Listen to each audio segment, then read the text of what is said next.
रोहित दीक्षित।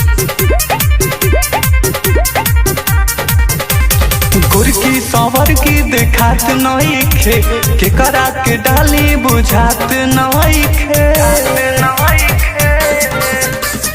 गुरकी सवर की देखात नइखे केकरा के डाली रंग बुझात नइखे।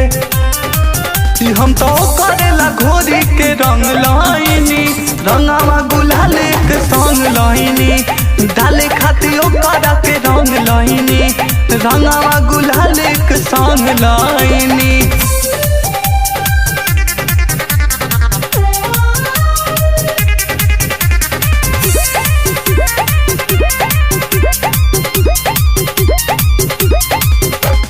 मस्त महीना बा फागुन लागल डालेला रंग सभे भइल पागल।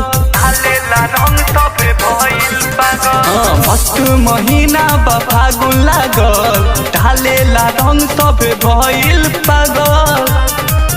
ओकर चोलिया रंगेला बेचैन भइनी ओकरेला घोरी के रंग धइनी रंगावा गुलाल के संग धइनी डाले खाती ओकरा के रंग धइनी।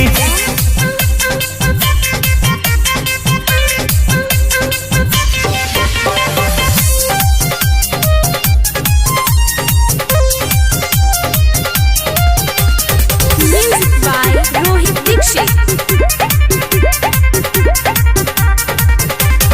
अमित गोविंदा नया बताड़े पूछो सुनील से काचा तड़े।